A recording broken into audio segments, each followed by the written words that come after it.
എണ്ണ ഒഴിച്ചു കൊടുക്കാൻ മറക്കരുത് കേട്ടോ. ഇങ്ങനെയാണ് ഈ ആടിൻ്റെ തലച്ചോറ് ഉണ്ടാക്കണതെന്നാണ് തോന്നുന്നത്. അപ്പോൾ ഇതാണ് ആടിൻ്റെ തല. ഈ ആടിൻ്റെ തലയാണ് നമ്മൾ വെക്കാൻ പോണത്. കുറച്ചിത് ക്ലീൻ ചെയ്തെടുക്കണം.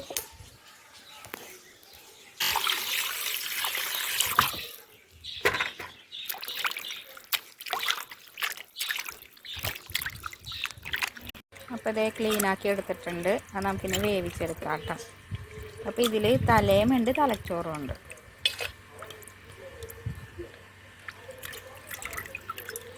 അപ്പോൾ നമുക്ക് അടപ്പത്തിട്ട് വേവിച്ചെടുക്കാം. ഇത് നമുക്ക് ആദ്യം അതിൻ്റെ തലച്ചോറ് ശരിയാക്കി എടുക്കാം കേട്ടോ. ഇതാണ് ഇച്ചിരി അല്ല കേട്ടോ ആടിൻ്റെ തലച്ചോറ്.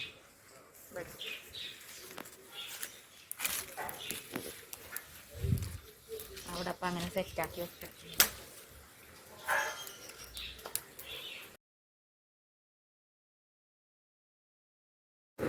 ഇതിലേക്ക് ഒരു മുട്ട പൊട്ടിച്ചിടാം കേട്ടോ. ആ മുട്ട ഇട്ടിട്ട് നല്ലോണം വെട്ടി കൊടുക്കണം. മുട്ട വെട്ടിയിട്ടിട്ടാലും മതി, അല്ലെങ്കിൽ അത് തന്നെ അങ്ങോട്ട് പൊടിച്ചിട്ടാലും മതി. എന്നിട്ട് നല്ലോണം അങ്ങോട്ട് ആ ചട്ടിയിലിട്ട് നല്ലോണം ഒന്ന് വെട്ടിയെടുക്കാം. അത്യാവശ്യം വേണ്ടത് കുരുമുളക് പൊടിയാണ്. അപ്പോൾ നമുക്ക് ഈ കുരുമുളക് പൊടി ഇട്ട് കൊടുക്കാം.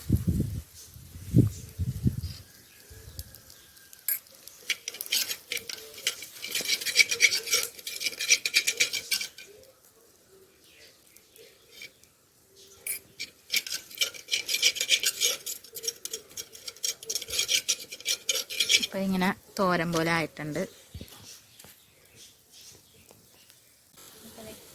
കുറച്ച് കറിവേപ്പിലയും കൂടി ഇട്ട് കൊടുക്കാം.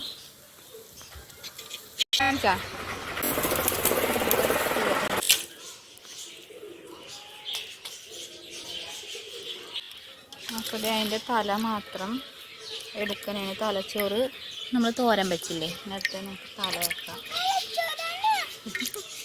ഇത് തല ഇച്ചിരി വെള്ളം ഒഴിച്ച് കൊടുക്കാം കേട്ടോ. ഇച്ചിരി മഞ്ഞൾപ്പൊടി ഇട്ട് കൊടുക്കാം.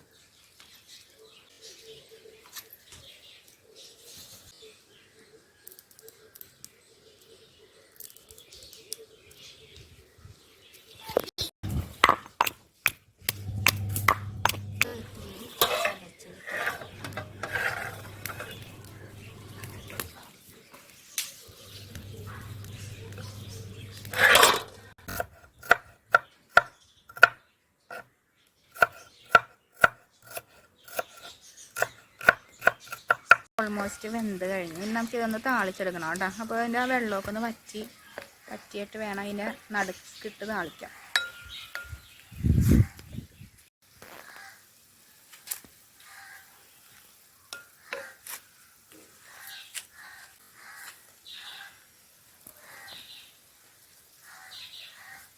ഇതിൻ്റെ നടുക്കോട്ടിട്ട് നമുക്ക് താളിച്ചെടുക്കാം കേട്ടോ. ഇത് ഒന്ന്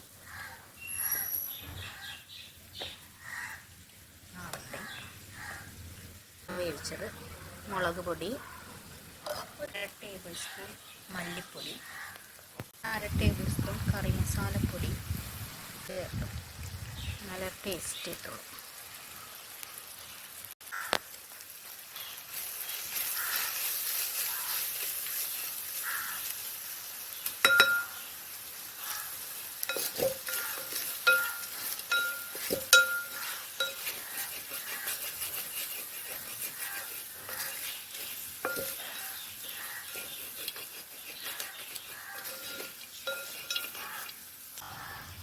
നമ്മുടെ ഒരു എല്ലും കഷ്ണം തെറിച്ച് താഴെ പോയിട്ടുണ്ട്. നല്ലോണം ഒന്ന് ഫ്രൈ അല്ല, ഒന്ന് റോസ്റ്റ് രൂപത്തിൽ വരട്ടെ. ഇന്നലെ ടേസ്റ്റ് ഉണ്ടാവുള്ളൂ.